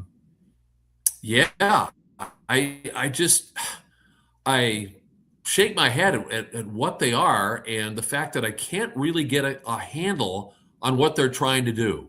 Maybe people in the day-to-day situation can articulate that better, but I'm afraid I can't. And I got to tell you, I never want to see a Chicago team get knocked out of a postseason opportunity But I think it's a blessing for the Bulls that they're not going through this play-in nonsense. Just end it. Let's get to the offseason. Let's figure out how they rebuild, who they rebuild with, and go from there. Yeah, speaking of rebuilding, Dave, sticking with the Bulls here just for a few more minutes before we move on. Montez Buzelis, I know at the start of the year, he said that he wanted to be the NBA's most improved player. I don't think he's going to get that award, but he's definitely has made some strides this He's year. made some strides. Of course, you have Josh Giddey. He's been doing, and Josh Giddey's made some strides ever since he returned from his various injuries around the All-Star break. Give us your observations of both those players. Do you think they'll be the part of the answer long term as the Bulls try to get back on track here? For all I just said about the mishmash and the jumble of players, yes, those two guys can be. I don't think they're two players that you build around. I think they believe that Giddey should be one of those. I don't really think he is, but I do think those are two players you need to have some reliance on going forward and can expect good things. And they have. In bursts, they've given you really good things. Giddey seems to get triple doubles more than once in a while. Matis can play a little physical. Those two guys, you're going to look at them and say, okay, I know we put some capital aside for these guys right now, but to me, those aren't players that you deal with. You've got other parts, including the guys, you even brought in at the deadline that you got to work on to try to improve your team. And the other thing I think you hope for too is, right, in addition to those two, find somebody in the lottery that can contribute to your team like right away and not be a 10th, 11th guy. I mean, somebody that it's like, okay, plug him in, give him some responsibilities, put him right in there, because the Bulls really haven't had an opportunity in several years to draft that kind of player. I think now the time may be coming. Who it is, I don't know, because the way the game is now, kids come in from Europe and it's like, whoa, who's that? And that may be the kind of player that the Bulls ultimately go for, but at least they have the chance to draft somebody that can give them a little more use than just, one end of the bench for several seasons before you try to make some kind of a long-term judgment on them. Well, let's switch over to a team that's a little bit, not much better, but a little bit better. That's the Chicago Blackhawks. I mean, they lost 3 in a row. They lost a tough one against Jack Hughes and the Devils. He took over the game yesterday. But look, Connor Bedard, has been playing very well. Anton Frondell, who they brought in, he's been, he had another assist yesterday. So what do you think about the Blackhawks' future as we get into the offseason? The Blackhawks still strike me as a team that is trying to learn how to win, and it's a very difficult learning process. I know that their coach, Jeff Blashill, has harped a little bit on the age of the team, and it's true. They're one of the youngest teams in the NHL. But the business of protecting a 1-goal lead in the final 10 minutes of the third period is still a real chore for them. They have their difficulties when it comes to playing overtime. Just things that are not, going necessarily as planned in terms of a building process. The Blackhawks, I think they need some more veteran leadership, but I don't know how they're going to get it because they got more money with a salary cap, but free agency movement and big trades have kind of decreased in the last couple of years in the NHL. And I'm afraid the Blackhawks are kind of victims of it. So until they work that out, try to figure out, okay, how can we get some veteran leadership that can really help us out and help the kids? This is going to be a struggle, simply figuring out, okay, how do we win games? How do we win games at crunch time? How do we do little things that are important to do at crunch time to have us win games? Now, the numbers say they're better than last season, and they are. They got a long, long way to go. Of course, earlier this month, we lost former Blackhawk player and broadcaster Troy Murray at the age of 63 due to cancer. What were your interactions with him, if you had any interactions with him during your days as a reporter? Thoughts on the passing of Troy Murray? Well, my interactions with Troy Murray, frankly, were him in the broadcast booth, and he was always a glass half full guy, always a smile on his face. I think he was like so happy to still be working in hockey in some capacity. And it was great to see a guy like that. I mean, he was such a good player. I think about how he had, I think it was a 99-point season, and he also won the Selke Award as the best defensive forward in the NHL. And that takes a lot of doing when you can pile up points like he did and then still get accolades for playing defense. That's the memory, me just watching Troy Murray from afar as a player, but as a broadcaster and a person, just a wonderful guy, loved hockey. To a degree, lived and died with the Blackhawks, but I think because of his playing career, also understood the things that make it difficult to win and also the things that bring about losing. He understood that, and he would not sugarcoat if the Hawks weren't playing well, to his credit. Sorely missed by the media. I of course now miss his commentary and his thoughts during games for sure. And he's actually going to be inducted into Blackhawks Hall of Fame on April 11th. Yeah. So it's going to be very interesting. It's going to be very emotional. Yeah, very deserving. Hope they'll be playing in St. Louis, so you guys can try to check that out. I'm sure the Blackhawks are going to stream it. I'm sure. So, Dave, we've had you on for about a half hour already. We haven't talked any Bears, so let's talk a little Bears for a couple of minutes here. Now, of course, with the departures of DJ Moore, he was traded. Tremaine Edmonds was released, and such. They brought in guys like Kobe Bryant from the reigning champion Seahawks. Happy birthday! He just had a birthday over the weekend. Yeah, he did. Yep. Yes. Yep. Devin Bush, Khalid Redmond. Do you think the Bears have addressed all their needs? Do they need to do more? And how do you think they're going to be able to bring in an edge rusher or maybe get that extra more depth on that O-line side of it? Yeah, more to do for sure. More to do. Ben Johnson made a little bit of news today when he basically said, without coming out flat out saying it, we're starting from scratch at left tackle. Ozzie Trapillo torn patellar tendon there in the playoffs, and Johnson, Ben basically said it's not looking like he's going to be back certainly for the start of next season, maybe not at all next season. So they're kind of back to square one at the left tackle position. I don't think they can look elsewhere and look to the market for it. Maybe they can draft somebody, but trying to plug in a rookie is difficult. Now, Braxton Jones supposedly is like rededicating himself and hopefully can make that impact at left tackle that, quite frankly, we all were hoping he would do like 2-3 years ago. So maybe that's the answer. But to me, that was kind of the news, is that the Bears are really, searching again when it comes to a left tackle. They dealt with the Dahlman sudden retirement situation, I think, at center, with Bradbury. That I think is going to be okay. Maybe not as good as Dahlman provided last season. But, finding a left tackle becomes, I think, the number one priority again, maybe even more so than can they get another edge rusher? Can they draft an edge rusher? They got enough draft picks and high enough picks that I think they can come up with some quality in this draft in the next month or so.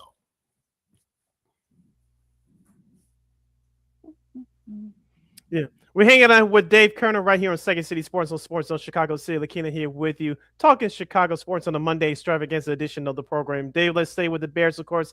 Caleb Williams last year improved under first-year head coach Ben Johnson from year 1 to year 2. No, he did not pass for 4,000 yards, but he did make some strides as the season went along. We saw both extremes in the playoff run against Green Bay and that comeback win, and of course against the LA Rams in that heartbreaking overtime loss. What do you expect from Caleb Williams going into year number 3, assuming that the Bears will improve around him via the draft? Yeah, I think if we assume that the offensive line is as good as last season, and I think given this group of people that put together the talent, I think they can do that. Little better relationship even with receivers. Certainly Colston Loveland, maybe he and Rome, get back on a better wavelength again. Caleb's year 3 can be really, really good. To me, I think his first 2 years were really, really good. There was obviously some rookie stuff going on. Last year was even more of an uptick of play, especially when it came to fourth quarter passing. That's where I got to admit, I'm still not like stunned, but like pleasantly surprised at what Caleb has been able to do in his NFL career. And that has proved to be a really clutch player in the fourth quarter.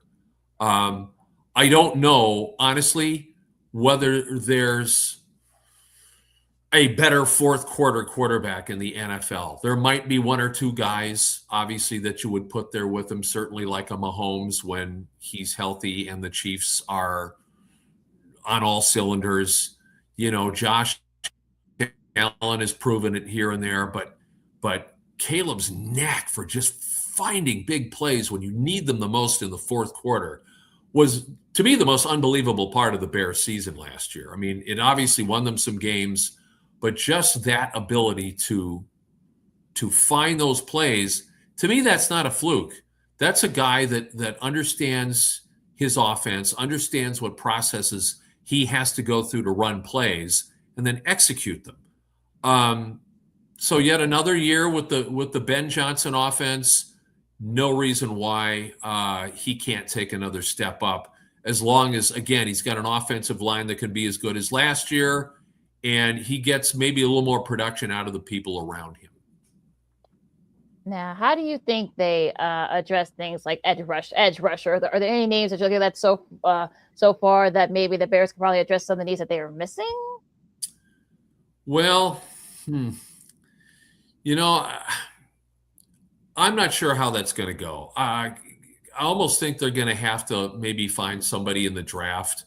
I don't know if there's like a second round edge rusher that they like. The kid's name escapes me out of Clemson. I think it's Peter Woods, who could be helpful. A lot of people project him as like a lower first round pick. Guy like him can certainly help the D-line. Whether you can rush the passer, that's just a very difficult thing to find.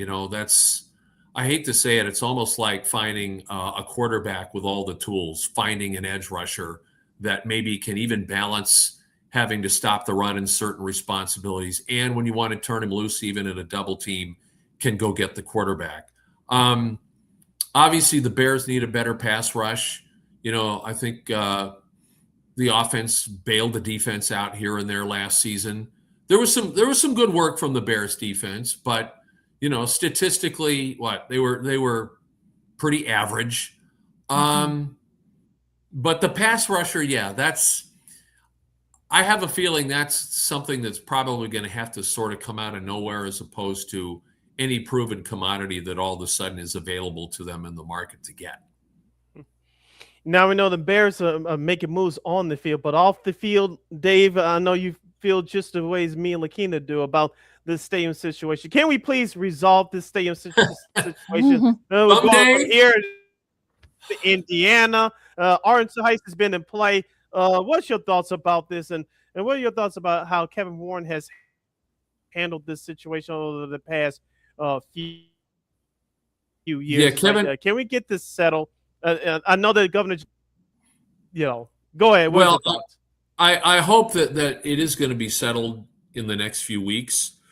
The sense is that it will, only because, the Illinois state legislature is talking more seriously about the Arlington Heights deal and what's it going to take to nail it down.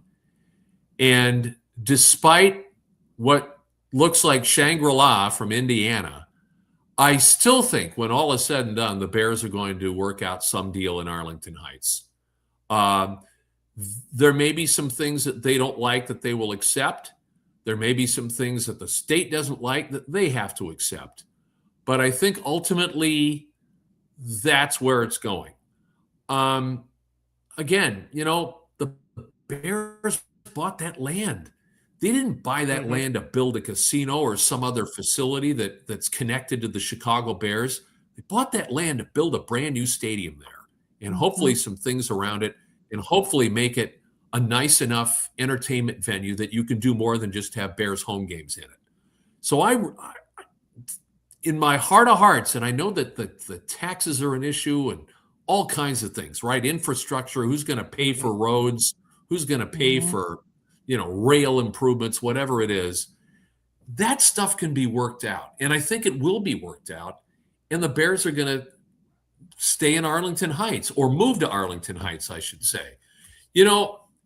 I don't know if George McCaskey would want it on his tombstone someday that he basically facilitated the Bears moving out of state. I just don't see it. This, while it's similar to the Giants and the Jets going to New Jersey, it is, and yet it isn't. I just think he looks at heritage and history, and not that it's always going to win out or that it's the number one with a bullet reason for staying in Illinois, but I do think it's something that probably weighs heavy enough on his mind that he wants to make it happen. And I almost think that Indiana might have happened already if George, told Kevin Warren, do what you need to do. Kevin Warren's playing a big chess game. I know he's getting some criticism for it, but the fact of the matter is he's got Indiana offering, at least for that area, quite a bit to get the Bears to move there. And in a way, you can't blame the Bears for thinking more than twice about, boy, do we do this or not? But again, I think ultimately it's going to come back to Arlington Heights. I think we all agree. We just want to be over with. over with, absolutely. It's a distraction, Fans were saying through last season, right? It's like things are rolling along, and then we see some letter from Kevin Warren to the season ticket holders saying, oh, yeah, we got to look at Indiana. It's like, what are you doing? How about concentrate on today and forget about that stuff until the season's over? But the Bears don't have a penchant for doing that sort of thing. Put it that way. Well, one team that it has been successful and for pension is Illinois. They're back in the Final Four for the first time since 2005, representing the South region. They'll face UConn Saturday. Of course, Michigan and Arizona will face will be the other national semi. So what are your early thoughts on can the Illini beat UConn and avenge that loss from a couple of years ago? Yes, they can. First of all, I think they're better off playing UConn than Duke. I'm sorry, Duke, as it turns out, lost 3 games, blew double-digit leads in both. But Duke is just so they could be not necessarily dominating, but so efficient, I guess is the word that I think of with Duke, which is why, quite frankly, I couldn't believe the way they chucked it away yesterday. Turnovers, guys falling down, Caden Boozer not taking care of the ball there on that last possession when they needed, obviously, they needed something to happen, at least keep the ball. Illinois can do it. And it's really, to me, it's kind of simple how they can do it. 2 things. First of all, they're a long team. So a long team means they can play interior defense. And I think they can do that. And they have to do that. Stay out of foul trouble, but play the interior defense that they're capable. And the other thing that they're good at is rebounding. Keep rebounding. Because, if UConn is shooting threes like they did yesterday, I think they were 1 for their first 16. If they're playing Illinois and Illinois is playing like they can defensively under those circumstances, UConn isn't going to have a chance to come back because Illinois is going to grab the rebounds and they're going to convert some of those the other way. And the hole that UConn was in would have been even bigger had it been Illinois. So I like the interior defense and the rebounding, and I think those two elements can get them through both Saturday and Monday. Obviously, easier said than done. UConn has proven winners there. I mean, they know how to win difficult games. The Michigan-Arizona game, honestly, not sure how that's going to go. You would look at it to me on paper and think, okay, Michigan should be fine. But that's, these one-game situations, when it comes down to it, that's when it gets interesting. Yesterday was proof positive, right? I almost gave up on the UConn game. I think there was about 10 minutes left and they were down 13. I thought, all right, if they can't get it under single digits in like the next 2 minutes, then I'm giving up on it. And then they did. And then, of course, they managed to fight back. Illinois can pull it off. But that said, of the Final Four, Illinois is clearly number 4 of the 4. So it's going to take some doing, but it's doable for them.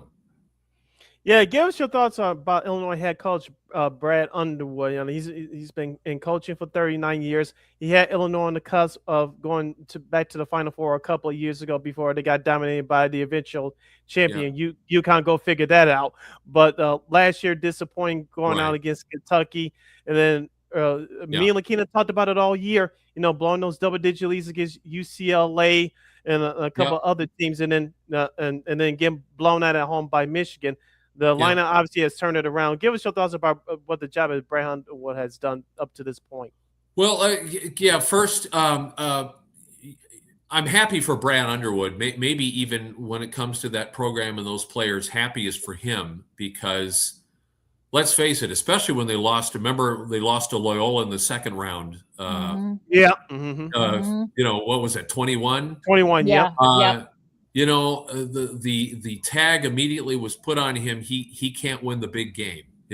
He can't get through. He might be able to get you through one big game, but if you need like a second one and you need to build on something, he's maybe not your guy for it. But I'm happiest for him because the thing that I like about him, he was born in Kansas, right? So you think, oh boy, he would have grown up, and his dream job would have been, coaching the Jayhawks, which ironically is what happened to Bill Self early in the century when he left Illinois and wound up going to Kansas. But my point is, Brad Underwood decided, okay, I am really hitching myself to this Illinois wagon, and he really has. I mean, you would probably think that the guy was born somewhere in this state and has probably been an Illini fan since he was a kid. Not necessarily, but there's no question that he feels he's in the spot that fits him best as a college basketball coach, and now he wants to make that go. So to get to the Final Four is really significant for the school and the program, but really significant for Brad Underwood. I think it really does. It's probably the biggest plus in his coaching resume, what happened over the weekend to beat Iowa and to get to the Final Four. So happiest for him. The makeup of this Illini team, as I just said, is such that defending and rebounding, they can get it done. Wagler and Boswell are composed. They're poised kids. I don't think they're going to look at anyone from UConn and be afraid of them. If I thought Illinois was going to get put out, I already thought maybe Houston was going to do it to them. And they handled Houston. Illinois did. First class. Really impressed with that game. In fact, if they win this whole thing, and obviously not knowing how Saturday and potentially Monday would turn out, they might look back on that Houston game and say, boy, that was the game where we arrived at least to play the kind of basketball that they're capable of playing at a championship caliber. Now, hoping to get back to that, Dave, we know you're a Syracuse guy, and Syracuse, they brought back one of their favorite sons, Jerry McNamara, who was a part of that 03 team with Carmelo and Hakeem Ward that beat Kansas. So do you think that he can restore that history, that tradition there? Well, I hope so. But the fact of the matter is, right, when he coaches them next fall, it'll be his third season in Division I coaching. And the first two at Siena, which is in the Metro Atlantic Athletic Conference, not exactly, an upper tier conference. But that said, he turned Siena around. I mean, they were somewhat dismal his first season, even though I think they were the fourth seed in their conference tournament. He managed to win that tournament and really get them playing at a much higher level. Hustle was excellent. Did little things which you have to do to win games at various points. So from the standpoint of he had a winning career at Syracuse, he has proved, at least even if it's just a small sample, that he could win in D1 college ball. He's done those things.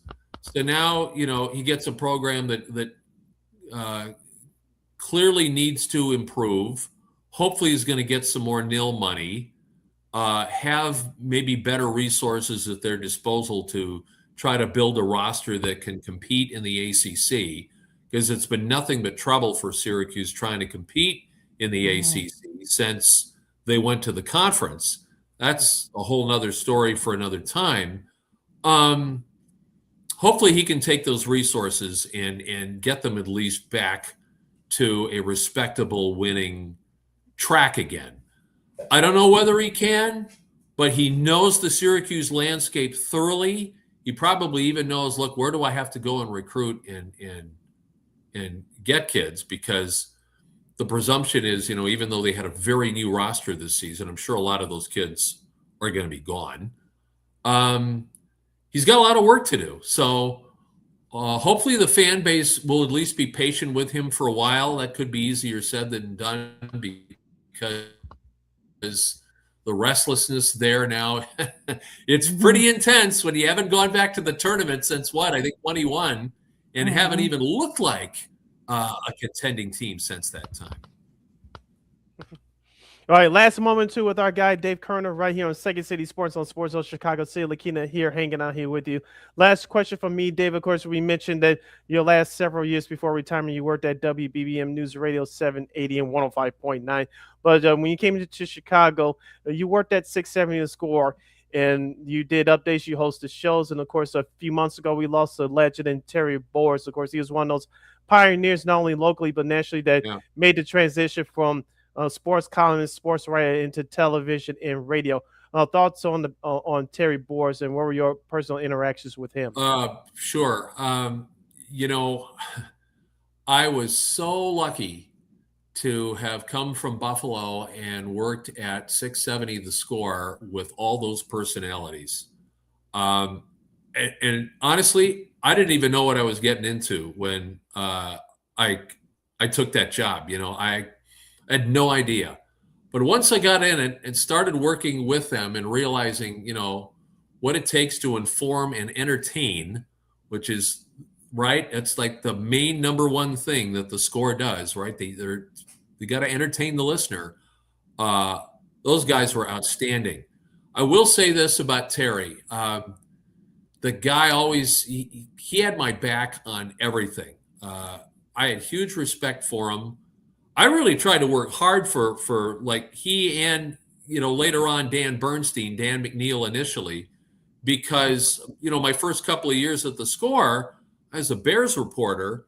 And, that meant you had Bears reports with them every day. You had to know what was going on. And you had to, relate both to them and the audience. And Terry always helped me in that regard. Never badmouth, never negative.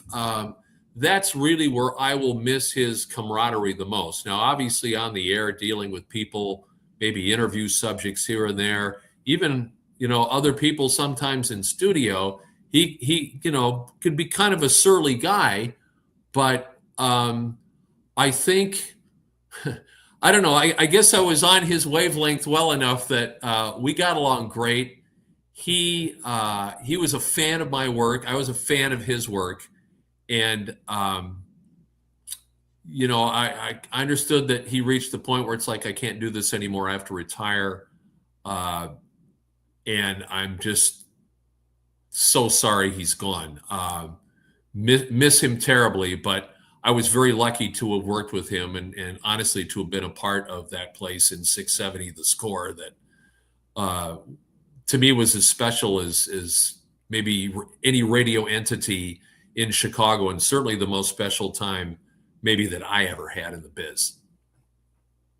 That sounds really great. That was Dave Kerner, formerly of WBBM Newsradio 780. Dave, it's been so much fun as always. Where people can find you on social media and all that other good stuff. Yeah, you can find me on X at Dave Kerner. I'm on Facebook as well. I always like to still weigh in on stuff, even though I'm not such a day-to-day part of it anymore. But it's still a kick to follow what happens even on a day-to-day basis in Chicago sports. It's the greatest sports ever, even though we've got teams maybe that we'd like to see perform a little better. At least there's some rays of hope for a couple of these teams down the line, and hopefully that continues. So thanks. All right. We'll definitely gonna be doing this again down the line. Thanks, Dave. Absolutely. Thank you, sir. Thanks, people. Appreciate it. Okay. All right. All right. Thank you. Thank you. Thank you. All right. Once again, that was Dave Kerner. Sid, we got a few more minutes, so let's talk a little baseball real quick. What stood out to you for the first month, this first full weekend of the MLB regular season? I think we talked about it on Friday, recapping opening day. Paul Skeens not getting out of the first inning as Pittsburgh lost to the New York Mets on opening day last Thursday. But I know they wanted an extra inning game yesterday, so they bounced back from that. Luis Robert Jr., a.k.a. La Pantera, the former Chicago White Sox all-star from about 3 years ago, he hit an extra inning home run last Saturday to give the Mets their lone win to date in this young season. Of course, you look at Philadelphia, you see what they're doing. They did against Texas. The Atlanta Braves, they took care of the Kansas City Royals. They had a walk-off grand slam last Saturday night in front of a national audience. The LA Dodgers, they took care of business against the Arizona Diamondbacks as they try to start this long road to three-peat as World Series champions. And the New York Yankees took care of the San Francisco Giants on the road in grand fashion. And going to that grand slam, that was hit by a rookie, Dominic Smith, who actually lost his mom earlier this month to cancer a couple of weeks ago. So if you saw, as soon as he hit that home run, he looked up to the sky, in tribute to his mom. So that was a really sweet moment. I know they talked about it during the telecast. The Dodgers, I mean, look, they're doing their thing so far. Like you said, they swept the Diamondbacks. There was actually a very funny moment between Freeman and Cattell. Cattell actually caught the ball, a line drive. They already had two. There was already 2 outs, so they just had to get that ball. He and Freeman actually hugged. He gave him a little hug, so that was actually pretty funny. One of the few moments. Yes, that was one of the few. That actually ended up being a pretty exciting game. Of course, the Dodgers won that one 5-4. They swept the D-backs. I know Dave mentioned about the Marlins started at 3-0. Well, granted, those games were against the Rockies, so I don't know what the heck's happening over there at the Mile High City. So take that for what it's worth. Toronto looked really good so far to start the season, sweeping the Sacramento A's. Dylan Cease was solid. Yeah, he was really good yesterday, and they looked good. Toronto looked good so far this year. Seattle, they're 2-2. Look, they split their series with the Guardians. They won they shut them out in the rubber match yesterday to get that sweep. So a nice start for the Mariners. there. Detroit lost a tough one. They didn't get the sweep against San Diego, but look, you take 2 out of 3 against San Diego, they're probably gonna be right there to think of it for the NL. So you'll take that. But yeah, those are kind of like my little synopsis from this weekend. Aside from the that White Sox, what the heck happened there in that 8th inning on yesterday, but yeah, that was brutal. I got a question for you, and I got a question for you, and it happened in the White Sox game, but in all around baseball, and particularly last Saturday's game against Cincinnati and Boston. I'll get to that part in just a moment. But being at the Miller Park, I'm calling it Miller Park, not American Family Field. It's a beautiful stadium, and this was the second time I've been there. I'll get more into that later as I'll get into more what I did or didn't do in the road trip in Milwaukee. I'll get into that as we close out the program instead of old school team as we do a little slight detour.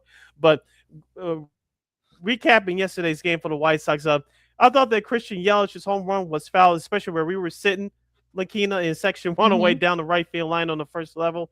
But looking at it on the scoreboard and then looking at it on the replay when I got home, Christian Yelich knew that he knocked that ball out, as you talked about with Dave Kerner earlier, that it was a high fastball. Christian Yelich knew it. The bases were low. It was a 3-1 shot, rather.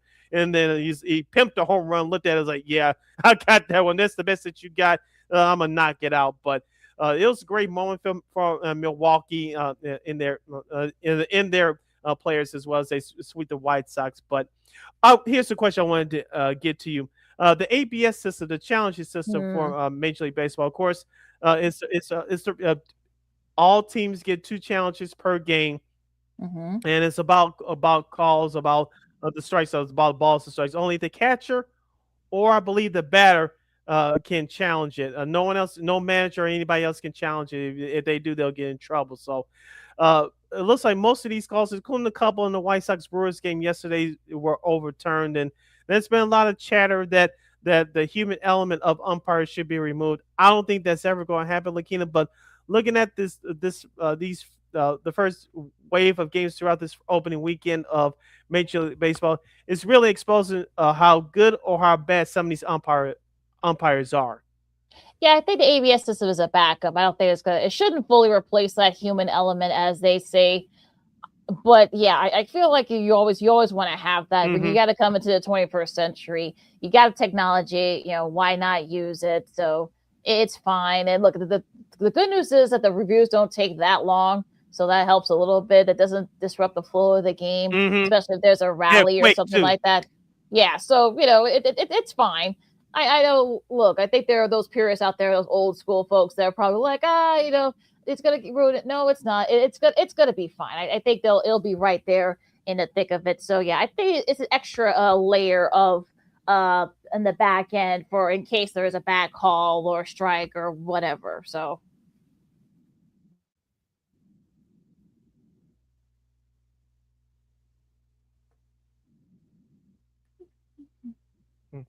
All right, let's quickly get to, since we run out of time, let's get to the scheduling for Major League Baseball for this upcoming week. Starting out with tonight's games, of course, excuse me, the Miami Marlins will host the Chicago White Sox. The Kansas City Royals, in about an hour, will have their home opener against the Minnesota Twins. The Texas Rangers will continue their East Coast road trip. They'll take on Baltimore. The Pirates will continue their road trip. They'll face Cincinnati. The Washington Nationals will face off against the Phillies. The Colorado Rockies will travel north of the border to face the undefeated Toronto Blue Jays. The Oakland Athletics, as we call them on this show, they'll take on the Atlanta Braves. The Los Angeles Angels will take on LaKeena's Cubs starting tonight from the friendly confines. The Tampa Bay Rays will visit Milwaukee. The New York Mets will visit St. Louis. Boston will continue their road trip against Houston. The New York Yankees will face LaKeena's other team, the Seattle Mariners, an important series early for this week. San Francisco and San Diego will duke it out in Padre land. Cleveland will take on the Los Angeles Dodgers, and the Detroit Tigers will continue their West Coast road trip. They'll visit Arizona. All right, and let me see if I missed anything here. Your TBS game of the week will be that second game of the Yankees Seattle series.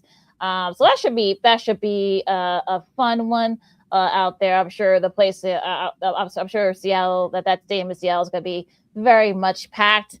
Some of your other television for today, you got ESPN Unlimited. The Mets and the Cardinals will have that matchup on ESPN. Most of these games are going to be on MLB.TV, so you'll have access to that. The last game of that Mets Giants series will be on MLB Network. Atlanta and Arizona will be on ESPN Unlimited, and the White Sox will start their series against Toronto on Thursday, weather permitting, because the weather doesn't look good for that game. We'll see if the weather changes, they can squeeze that game in. There may be some opening there, but we'll see. And Minnesota and Kansas City will start their series as well on Thursday. All right, and that's your schedule for Major League Baseball for this upcoming week. As you're listening to Second City Sports on Sports Zone Chicago, LaKeena here with you on this Monday Extravaganza edition. We'll keep this short because we're running out of time. We usually around this time we do Old School TV Monday, but we'll take a detour. Old School TV Monday will return next week. LaKeena, just for maybe about a minute or two, I'd like to thank the White Sox Twitter community and the three guys that helped shape it for what it is today for the last decade. And that's the three big fans from Section Runaway in Sox Park. That's Treasy E, Beef Loaf, and My Sox Summer. You got to meet these guys in person, LaKeena. They're great. They usually host an annual road trip to a different city each year. This was my first time going. We were picked up by a great bus driver in front of Corky Carey at the park at 33rd and Princeton. We traveled to Milwaukee along with around 50 or so other White Sox fans. We got to see the White Sox choke it away against the Milwaukee Brewers at Miller Park yesterday. I'm not calling it that new name, but despite the final score, yours truly had a great time meeting other White Sox fans. Some of them that I haven't met, I met for the first time. Some fans that I met previous in other tailgates from the Chicago Sports Buzz and Section Runaway, I got a chance to reconnect again. LaKeena, it's nothing like having a community of people, whether you like soap operas, or in this case sports, just having with people, like-minded people like yourself. So I'd like to thank Treasy E, Beef Loaf, and My Sox Summer again for hosting the road trip this year to Milwaukee to see the Sox and Brewers yesterday. So it was a good time, one and all, that everyone had. We were all emotionally tired, especially after experiencing the 8th inning choke job yesterday. But it was a good time by one and all. There's too many other names that I'll forget. So I'd just like to thank everybody who I met and saw again yesterday, for the first timers and long timers. You surely had a great time. LaKeena, one of these years, you're going to have to experience a runaway road trip to see a White Sox game on the road. It's good times, and I guarantee you this, you definitely won't regret it if you choose to do one down the road. It should be. It looks like it was a lot of fun. I saw your photos on social media. You guys had a lot of fun. Too bad the White Sox couldn't hang on to get at least one of those games in the Milwaukee series. They do travel to Miami to play the Marlins, so hopefully they can get one of these games in this series. So we'll see what happens there. But it looked like it was a lot of fun, despite the results. So it looks like you guys had a lot of fun there. But real quick before we go, I know some of our friends wouldn't forgive us if we didn't at least mention this. Congrats to UConn and not South Carolina, but UCLA. They're back in the Final Four on the women's side. 2 more spots will have the tickets punched tonight. Michigan and Texas, the top 2 seeds in region. I think that's region 3.